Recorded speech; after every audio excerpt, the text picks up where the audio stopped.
Toi l'appelé.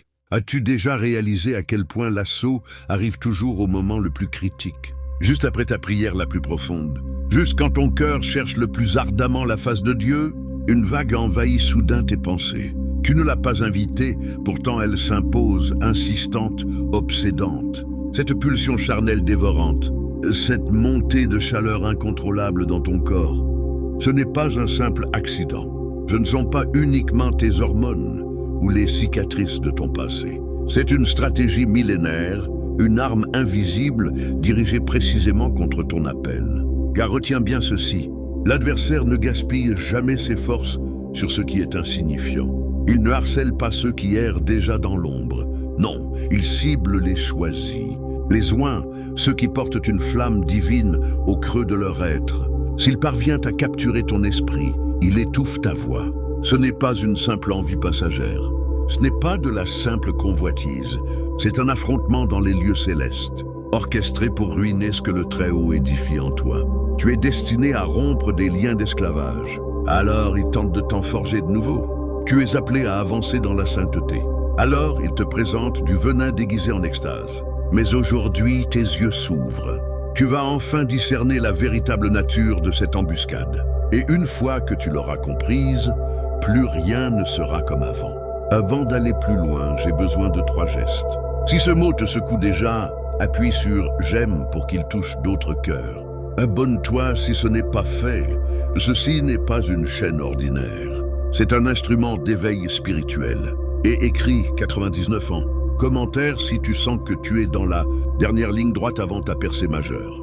Pourquoi 99? Parce que le bon berger laisse les 99 pour aller chercher celui qui est sur le point de s'élever.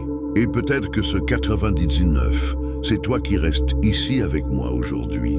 Ce que je vais te révéler va transformer ta compréhension de cette lutte. Prêt? Allons plus profond. Toi, Lointe. Tu te demandes pourquoi cette épreuve te paraît si ciblée, si intime. Parce que l'adversaire ne devine pas au hasard. Il a scruté ton ascendance spirituelle. Il connaît tes points sensibles. Il mesure exactement le poids de ta mission. Et il sait qu'au moment où tu déploieras pleinement ton autorité en Christ, des territoires entiers de ténèbres seront libérés. Tu n'es pas venu au monde pour te fondre dans la foule anonyme. Tu portes en toi une puissance céleste inscrite dans ton esprit.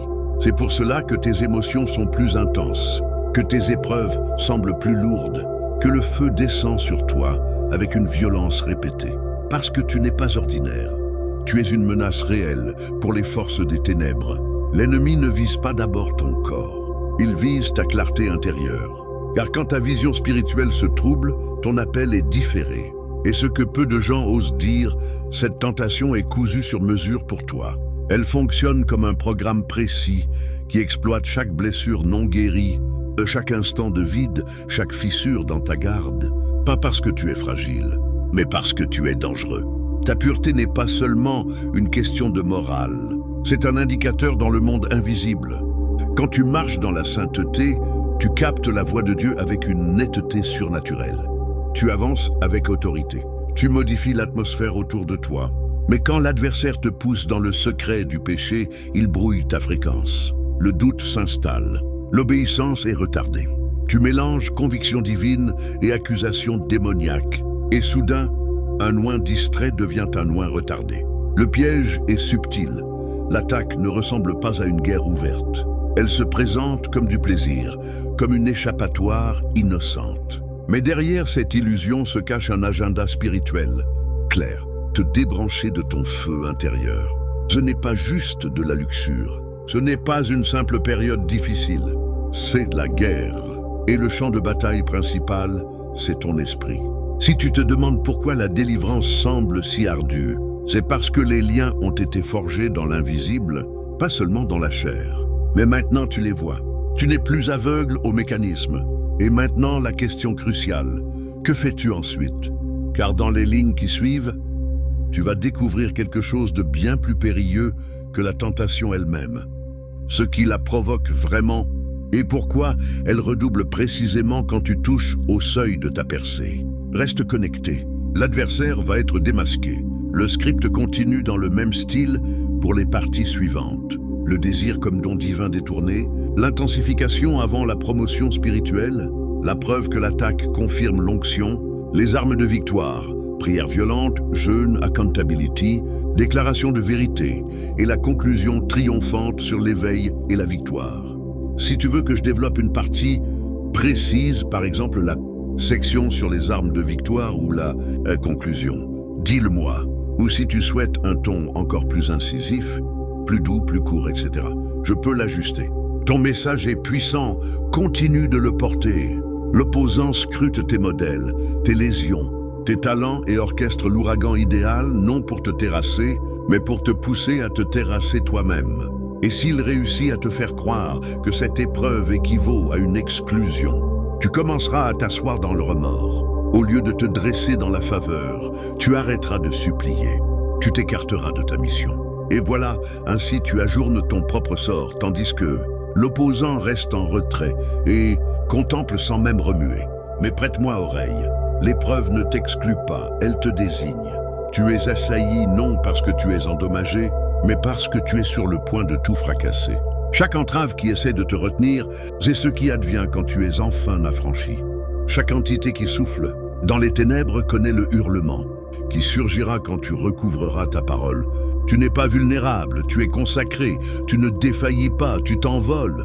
Et quel que soit le nombre de chutes, il reste de l'air dans tes poumons. Ce qui implique que tu poses toujours un péril.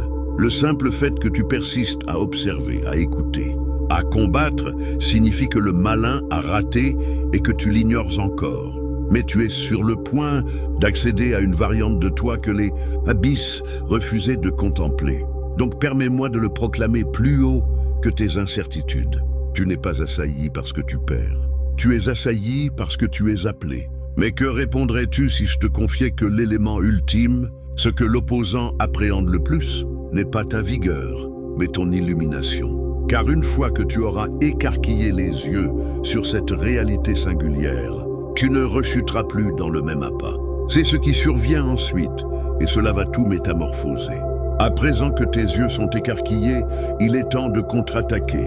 Mais prête oreille avec soin, cette confrontation ne se remporte pas par la seule détermination. Il ne s'agit pas uniquement d'intensifier les tentatives. Tu as déjà expérimenté et tu en es sorti exténué, terrassé, rempli de remords. C'est parce que tu as employé des outils terrestres pour mener un conflit mystique. L'opposant ne redoute pas tes tentatives, il redoute ton harmonisation. On ne domine pas la chair par la seule rigueur. On la transcende via une tactique céleste, et cela débute par la supplication. Pas une supplication fade et mécanique, mais une union farouche, brute et authentique avec le Créateur. Le type de supplication qui transperce les ombres et active l'assistance angélique. Quand tu ouvres les lèvres avec conviction, tu ne fais pas que vocaliser dans le vide. Tu remodèles le domaine mystique. Ensuite, le jeûne. Le jeûne étouffe le vacarme de la chair et ravive la parole de l'âme. Il signale à ton enveloppe que tu n'es pas maître et signale aux cieux « Je suis disposé à aller plus ». Loin, certaines entraves ne cèdent que quand le jeûne intervient. Ce n'est pas une sanction, c'est une posture. Puis, la fraternité. Celle-ci peut gêner car le remords cherche toujours la solitude. Mais la solitude est le seul nourricier de l'opposant. Il te veut isolé, muet, dissimulé, masqué, car si nul ne sait, nul ne peut t'assister dans le combat. Mais quand tu exposes ton épreuve à la lumière, sa force commence à s'étioler. Voilà pourquoi la reddition de compte est un atout. En invitant quelqu'un, en cessant de simuler et en commençant à avouer, tu neutralises l'outil majeur de l'opposant, le dissimuler. Rappelle-toi, la chair est tonitruante, mais l'âme est supérieure. La parole de l'épreuve peut vociférer, mais le souffle du Saint-Esprit porte le commandement. Et voici la réalité que l'opposant prie pour que tu ignores. On ne combat pas l'envie par le remords, on la combat par la vérité. Quand l'opposant affirme que tu rechuteras éternellement, tu proclames « Je suis renouvelé ». Quand il affirme « Voilà ton essence », tu lui rappelles « J'ai été distingué ». Quand il affirme « Tu as dépassé les bornes », tu réponds « La faveur m'a découvert, la clémence m'a préservé et je persiste à m'élever ». Tu n'es pas démuni, tu n'es pas captif, tu n'es pas enchaîné par ton histoire. La même énergie qui a ranimé le Messie des défunts réside désormais en toi. Et si cette énergie est en toi, alors tu ne fais pas que résister à l'assaut. Tu le renverses, tu reconquiers le domaine. Tu fracasses les boucles, tu laisses une traînée d'affranchissement dans ton sillage. Car dès qu'un appelé s'illumine, les abysses commencent à frémir.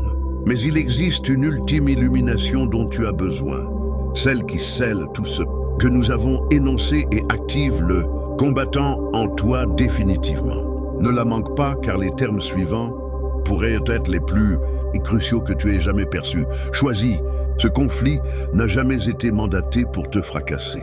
Il a été mandaté pour te forger. Chaque affrontement, chaque épreuve, chaque nuit muette où tu te sentais indigne, c'était la validation que quelque chose de consacré réside en toi. Tu as été pourchassé parce que tu es sanctifié, visé parce que tu es périlleux, assailli parce que ton mandat fait vaciller les portails des abysses. Mais à présent, tes yeux sont écarquillés. Il ne s'agit pas de convoitise. Il s'agit de legs, non d'envie, mais de sort. Tu n'es pas répugnant, tu n'es pas exclu. Tu n'es pas souillé, tu es terrain céleste, et les abysses le savent. Mais voici ce à quoi les abysses ne s'attendaient pas. Que tu te dresses au cœur de l'ouragan, que tu t'illumines et que tu contre-attaques. Au instant où tu cesseras de lutter contre ta chair et commenceras à lutter avec l'âme, les entraves commencent à choir, la boucle commence à se rompre et tu commences à progresser dans une vigueur immuable.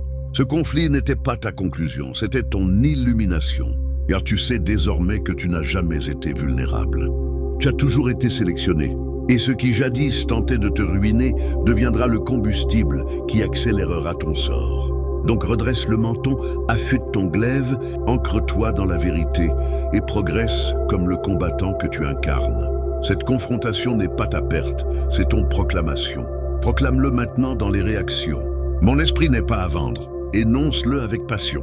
Énonce-le avec vigueur. Énonce-le comme si les abysses pouvaient t'entendre. Et si ce discours a secoué quelque chose en toi, approuve. Inscris-toi et transmets ceci à toutes les âmes sélectionnées que tu connais. Car le conflit est authentique, mais ta conquête l'est autant. C'est ton instant, ton illumination, ton élévation. À présent, vas-y et fais regretter aux abysses le jour où ils t'ont ciblé. Tu n'es pas assailli parce que tu perds.